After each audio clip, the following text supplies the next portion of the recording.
Roxo Media House. From the Flying T Club studios here at Roxo Media House, this is Frogs Today. Football camp has ended today, and we got you covered with the featured players and a recap of the camp from head coach Sonny Dykes. Women's soccer took care of the business on Thursday night with a regular season opening win at home and heading on the road today for their match against Charlotte on Sunday. Volleyball is weathered to their preseason camp with head coach Jason Williams impressed so far headed into Sunday's purple and white scrimmage at 6 p.m. in the Charlotte. From the court to the beach, head beach volleyball coach Hector Gutierrez joins us to talk about his Olympians as well as the outlook for his team for this upcoming season. It's Friday, August 16th, and I'm your host, Dominique Johnson, transfer running back with the TCU football team. And I'm Terrence Cooks II, linebacker with football as well. Fall camp is over, school starts on Monday, and we now focus on Stanford, which is 2 weeks away. We can't wait to hit someone else for a change. There's a great energy around TCU football, and that's right. The focus on Stanford is on our mind. Lots to be thankful for as I made my way back home after 4 seasons at Arkansas. Looking forward to finishing my collegiate career right down the street from Crowley High School where I got my first start. Volleyball preseason camp continues with several on and off the court team building activities to push this team forward towards another berth at the NCAA tournament for the 3rd year in a row. Alabama came to town yesterday to take on our women's soccer team, and our frog fight didn't play nicely as hosts at Garvey Rosenthal Soccer Stadium as head coach Eric Bell's squad opens the season with a win. Beach volleyball star Jenny Alvarez and Tanya Moreno are back in Fort Worth after their 5th place finish in the Olympics, and Coach Gutierrez takes us through that experience. And finally, TCU LA Director Jeremiah Donati caught up with us on the start of fall sports and the state of TCU athletics. We got it all for you when we return, but for first, here's a word from our sponsors, the Flying T Club.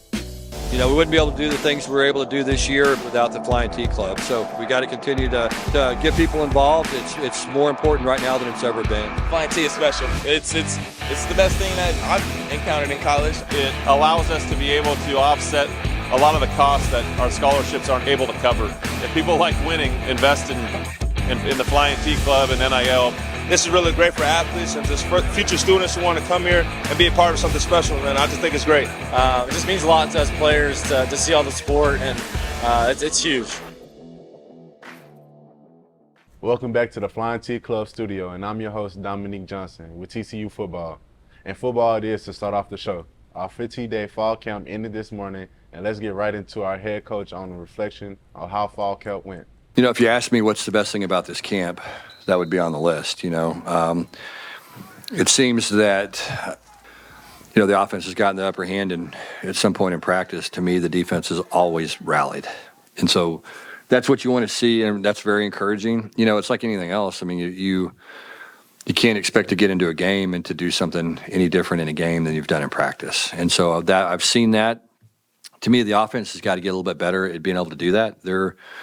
And that really boils down to guys, you know, to leadership within the group. And, you know, I think defensively we've got some pretty strong leaders, the guys that are, you know, vocal and have some skins on the wall, you know, and offensively we certainly have the capability of that, but probably just not as comfortable with that yet. And my hope is, you know, in the next 2 weeks we'll get there. We've got one camp practice left, and it's a really important practice. It's, you know, we just have got to clean up some things. And so, you know, the good thing is we got 36 hours to kind of rest up and get ready to go practice. So I'm excited about that. You know, I think that we need to finish this camp with, you know, go out and have a really consistent performance and, you know, execute. I think that's going to be the biggest thing for us. You know, just alignment, assignment, technique, to be able to do those things and know what we're doing, know how to do it, you know, and then do it at a high level. So that's going to be important. What will the next phase of practice look like as school starts Monday and we get ready for Stanford? Yeah, you know, I think understanding, appreciating, and holding the standard. You know what I mean? I think that's the, you know, I think we've talked about that at times in the past, and I don't know that guys understood what we were talking about, and that's my fault. You know, last year's team we talked about the standard of this, and they had no idea what I was talking about, and that was 100% on me. That's my fault. And I think this group understands that. Well, okay, this is the standard, and our job is to perform, to meet or exceed the standard every day. And so, we haven't done that always, but we've done that to a very, very high level so far in this camp. My hope is we do it tomorrow. And as we break camp and start school on Monday, my hope is that we'll kind of keep that momentum going that we have. It's a dangerous time of year because you get here and you've had, after tomorrow, my hope is we'll have had 15 practices, and my hope is that 14 of those will be exceptional, because I think that's where we are right now. Or 13 exceptional, 1 average, and 1 bad is what I've seen so far. And my hope is, tomorrow will be exceptional, and that'll get us to the 13. But what happens is that kind of ends, and then it becomes, you have to restart. And now it's, okay, how am I going to handle with being in the building 1/3 as much as I was before? How am I going to handle going to class? How am I going to handle, all the distractions that are out there? Can I do that? Can I stay focused enough to do my job day in, day out, and not get caught up in things that don't improve my performance? You know what I mean? And so that's a big challenge. It really is. You can sit back and go, man, we had a great camp, but golly, what happened?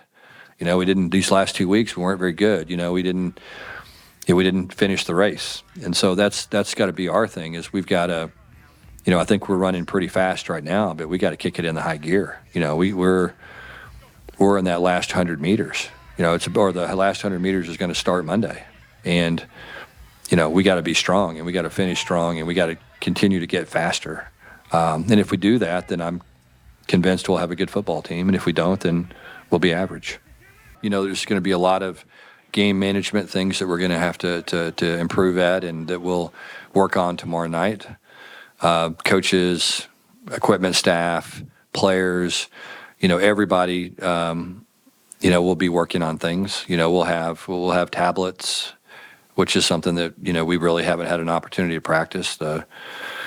They've been a little bit late getting them to us, which was a little bit, disconcerting a little bit, but we've got them now, and we'll start practicing how we're going to use them. That's going to be a big adjustment for me as a head coach, because I can sit there and watch the film of the game during the game. And so how am I going to handle that? You know what I'm saying? Am I going to just be walking around looking at this tablet, not talking to players, not interacting? I mean, those are all things that I have to practice for the next 2 weeks, and I've got to get comfortable with it, and I've got to figure out how to manage it. And so something that seems as benign as that is actually a huge issue. And so those are things that we'll practice tomorrow night. Just every single imaginable detail, to start to execute at the highest level, and make sure that we have looked at every possible situation that can arise, before we go play a game. We all know games are 1-0 front on both sides of the ball. So we get first-hand impression of our offensive and defensive line coaches, A.J. Ricker and Jamarcus McFarland. It's day to day. Getting a little bit better each practice, kind of continue to try to find our identity. Obviously toughness and grit and all that stuff is a big part of it, and really kind of finding our edge. But a lot of competition still going on, which is good. Yeah, I think every year is a little bit different, but this has got a completely different feel to it. We don't have maybe that one guy on offense, but we have a collective of guys that kind of take ownership of the unit, and which I think is, some years you're going to have 1 or 2 guys, some years you're going to have, more of a collective group. And right now it's all been positive. Defense got after us a little bit today, but, learn from our mistakes and come back ready to roll tomorrow. Oh, man, we're excited.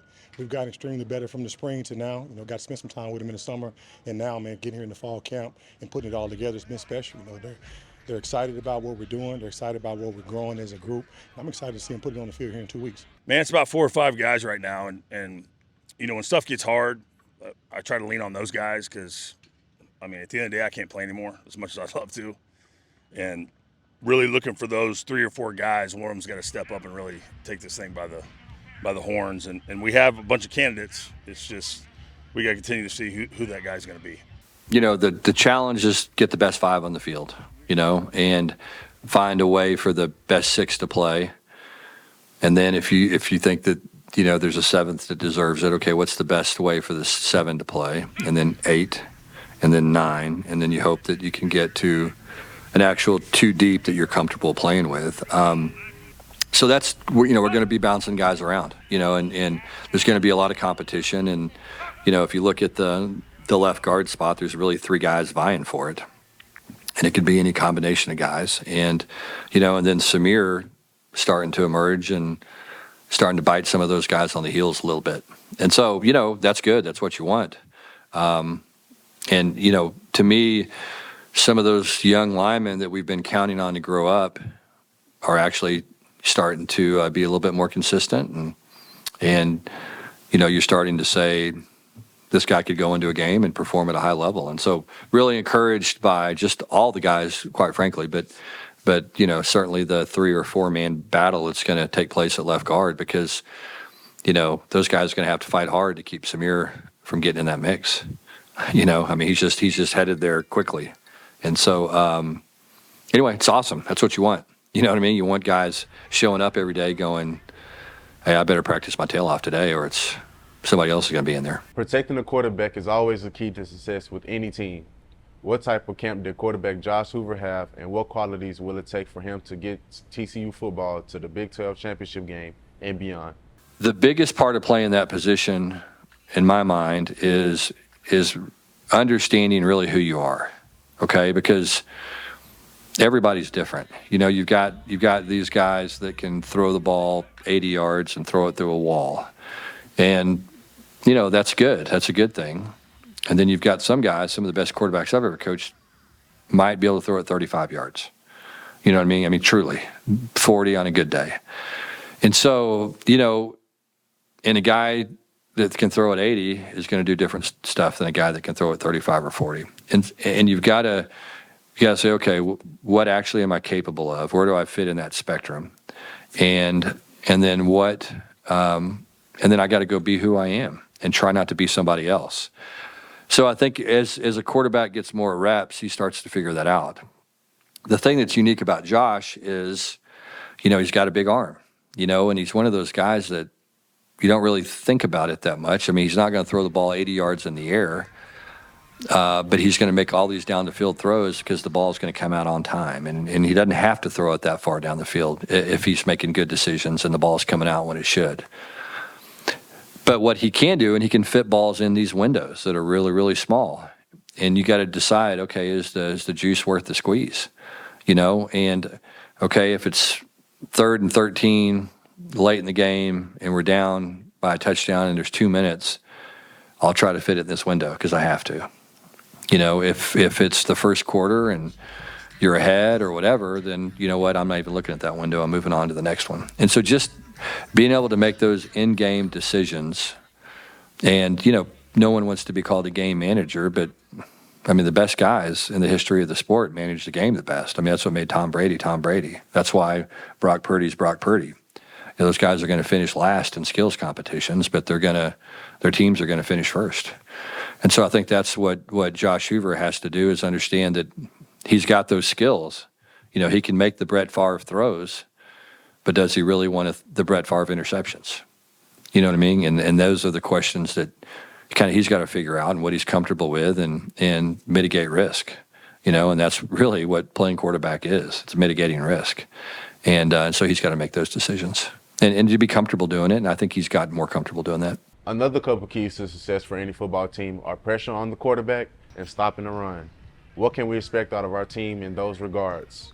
For us, man, we got to get after the quarterback. It's something in practice that you got to be cautious about. We got to protect our guys, but we find ways outside of the team peers to prepare them for the opportunities they're going to get when we get out there. But it starts with stopping the run.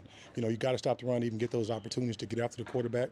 So we're going to hang our hat on that first. Just 2 weeks from today, we start our season on the road at Stanford on Friday night.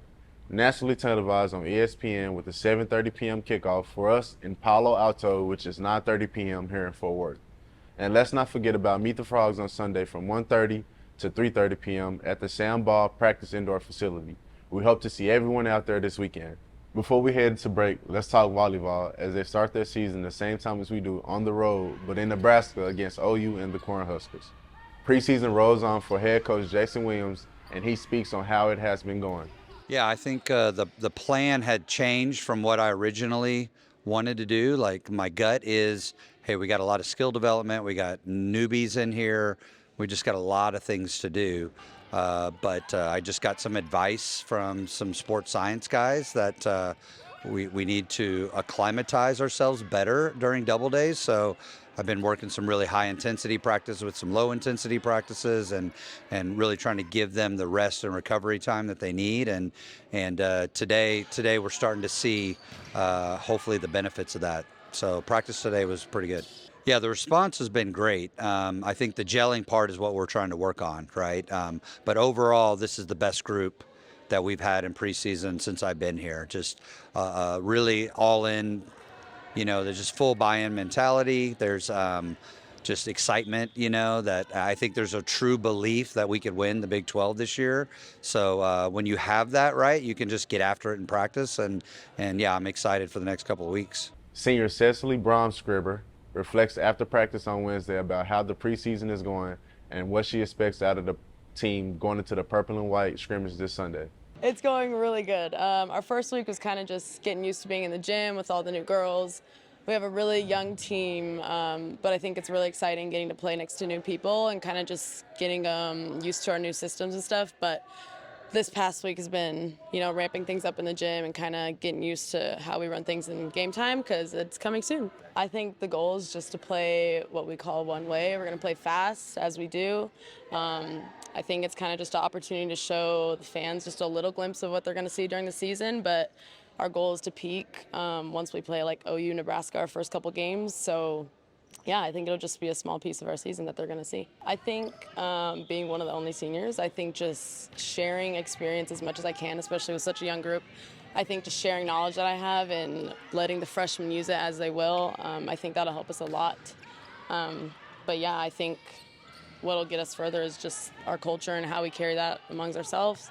And yeah, I think we'll be good as long as we play hard every game. She explains how if the preseason feels any different than the last couple, and how are the new faces fitting in?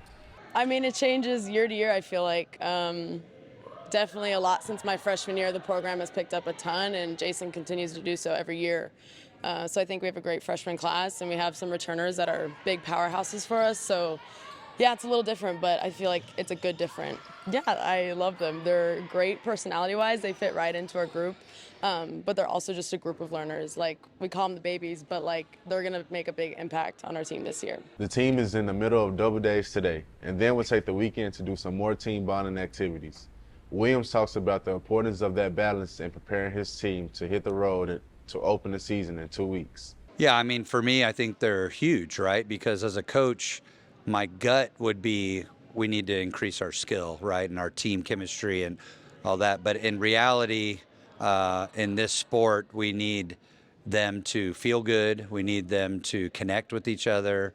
We need them to, really be able to buy in on more of the emotional and physiological and psychological, needs. And I think the time together off the court is just massive, at that point. So I'm committing to it, and hopefully the buy-in will reap the reward, come a few weeks from now. Yeah, no, we definitely, beat OU is a theme for us right now, right? That's the first match, and we feel like if we're playing at a good level, then we're going to beat OU, and then we'll be ready for Nebraska right after that. So, but yeah, no, we already are looking at film. We're hey, that's our next milestone is beat OU. So, for sure, SMU is going to be great this year. So they're a great exhibition match for us to just kind of see where we're at. But the first question mark in this season's going to be that OU match in Lincoln. This Sunday in the Scholemeyer, catch the purple and white scrimmage at 6 p.m. We got soccer and beach volleyball after this break. We will be right back. At Higginbotham, we put people first. So we simply start by listening to you. Whether you're searching for customized insurance, HR, or financial solutions to protect your home, car, health, business, or employees, our specialists are here to serve you, the people you care about, and your success. Higginbotham, Insurance, HR, and Financial Services. Inspired by you. Simply the best barbecue in Fort Worth. Dine in, catering, or drive-through. 2900 Montgomery, just off I-30.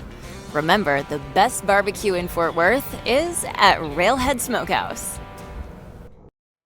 We're back in the Flying T Club studio. I'm Terrence Cooks II with TCU football. In women's soccer news, the Horned Frogs took down Alabama in their regular season home opener last night. Head coach Eric Bell gives us his impression on the performance. We knew it was going to be a tough game. I didn't know how tough it was going to be. We didn't have a whole lot of information on Alabama, but it was a good college soccer game, and we had 2,000 people here to celebrate us, and the environment was awesome. We got a good result. We had some big chances in the beginning of the game that we didn't put away that I thought we should have, and I thought they had a really big one, but they didn't put it away, and then we were able to get one. We made some subs, and we were able to get a first goal and then a second goal and go into the halftime 2-0, so we felt pretty good about that time.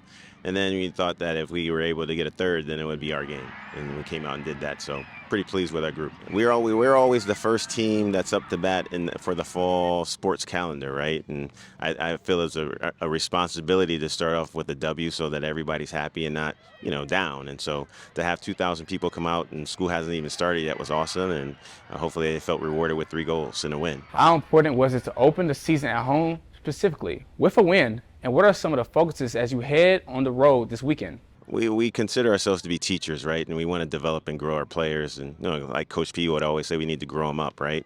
And I think that's super important to do that and make sure that we continue to develop players as they come through the years and ultimately be leaders. And we have this cycle of players that are getting better each and every year. Newcomer transfer Caroline Kelly from St. Louis talked to the Frogs today after the match and what she thought of her team's performance and how she's fitting in with the team. It was awesome. I think 7 was in there. She had so many chances to score. I think, just coming in, trying to finish the business that she had, and then her getting a goal in the second half was awesome too.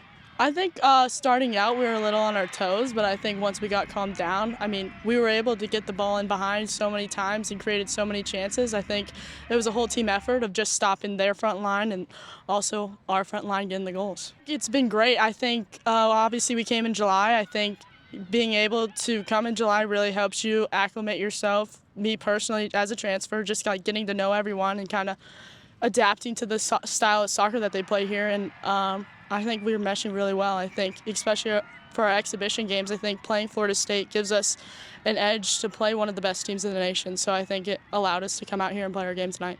We're capable of doing anything we put our minds to, and I think we showed that tonight against Alabama. Coach Bell talks about what we can expect out of Charlotte on Sunday.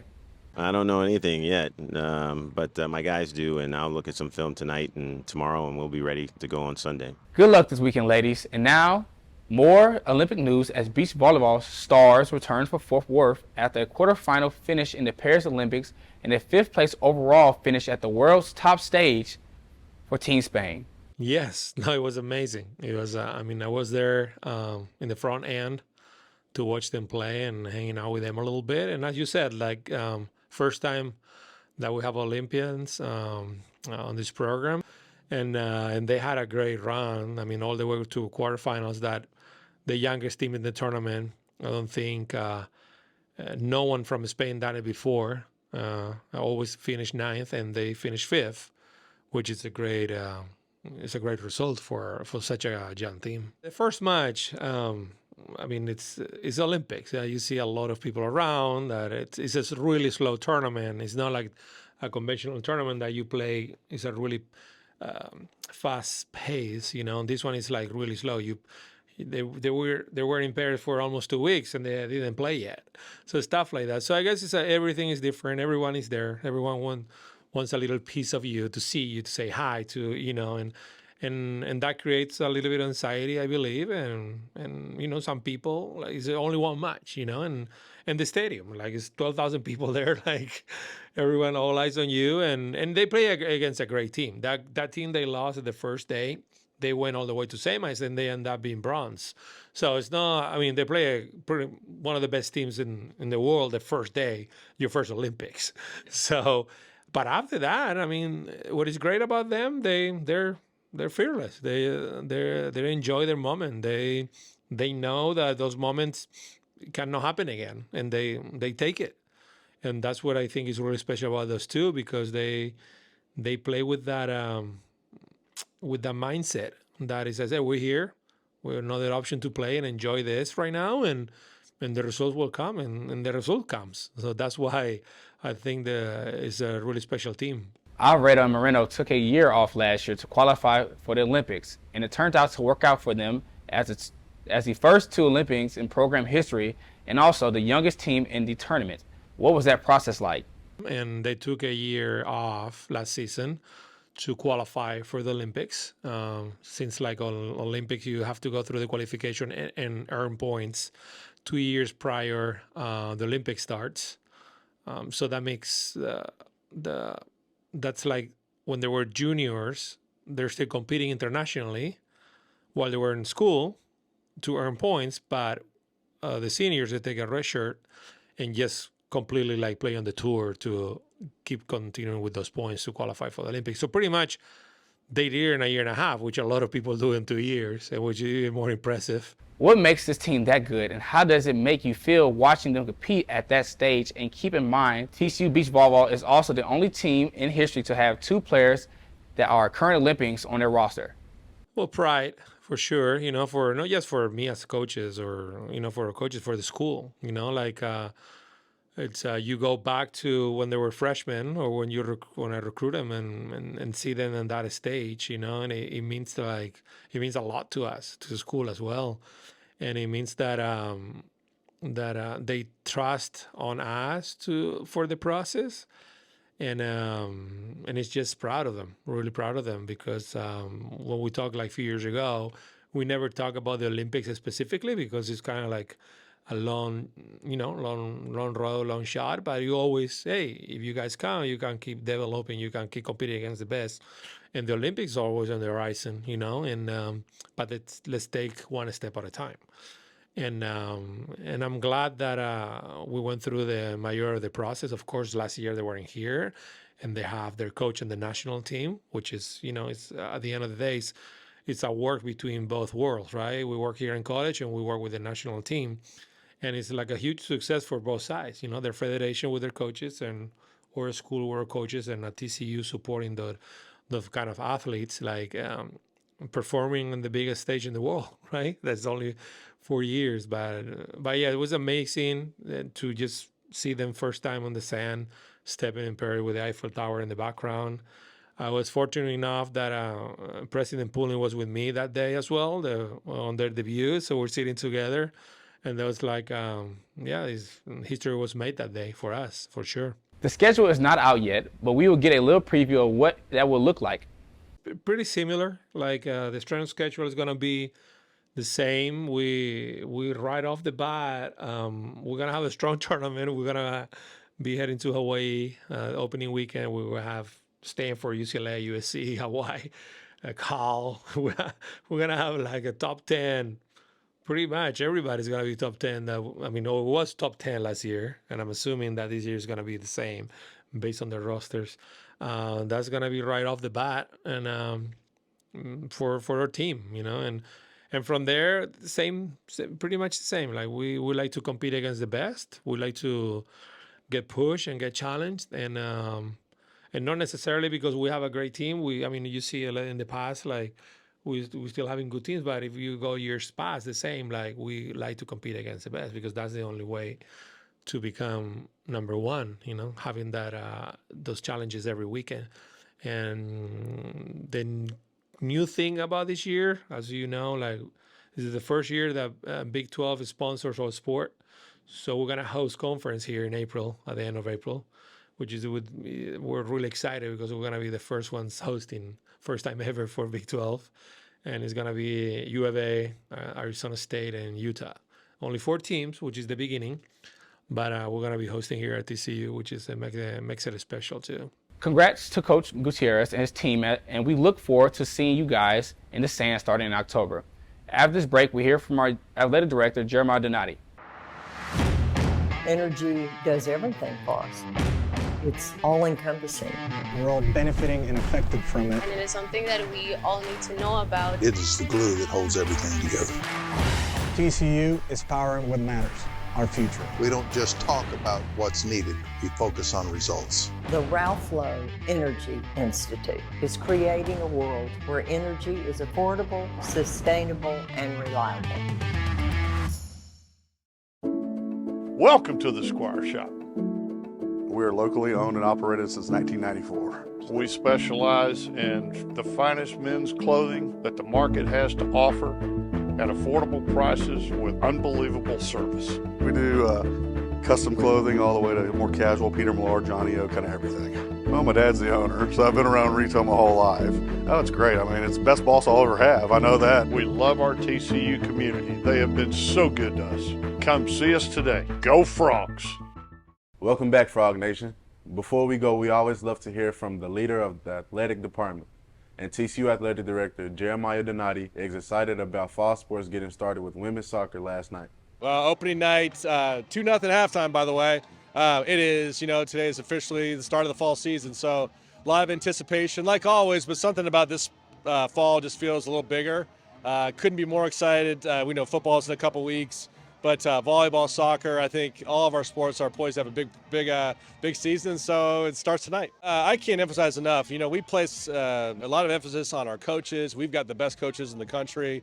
Really excited about year 2 for Jenny Carrison and our triathlon program. I just saw Kurt, our assistant coach here, checking out some soccer. So, we don't shy away from anybody. You mentioned Nebraska, we're at Stanford, we're playing Alabama here tonight. We want to play the best. We want to compete with the best because we want to be the best. And so that goes with all of our sports. And so we're starting tonight, but it's going to be a great fall, and I anticipate a lot of success this year. Donati also talked about the state of TCU athletics and the expectations of the 2024 and 2025 athletic year. Yeah, well, a lot going on. We still have some of the kids are still coming back from the Olympics, and so we're school starts in a week. We've got, like you said, a lot of announcements. Sometimes it's a little difficult to keep up with between the games at Dickey's Arena, and but all positive. We're obviously dealing with the House case settlement, and so we're working through that. That comes online in 2025. That will impact our revenue sharing and roster limits, and so all that's kind of takes up my day job. But everything that we can control is going really, really, really well. And so speaking of golf, we're going to get started on a Colonial project. We'll start construction. Will start soon there, and so that'll be as we look to the Human Performance Center being finished in a year. We'll have a new golf performance center down in Colonial that'll also be finished. And so never been a better time to be a Horned Frog. Would not trade places with anyone in our league, and so the future's really bright for us here at TCU. We are just as excited for fall sports to start, and don't forget to come meet our team on Sunday at the Sam Ball Indoor Practice Facility, 1:30 to 3:30. Hope to see you there. I'm Dominique Johnson. Glad to be back home in Fort Worth and can't wait to get in the car. Absolutely. After Meet the Frogs, catch the ball team in the Strohmeyer for the Purple and White scrimmage at 6 p.m. Very on behind the scenes here at Roxo Media House, and for TCU football, I am Terrence Cooks II, and this has been Frogs Today for Friday, August 16th. Thank you for watching. Go Frogs!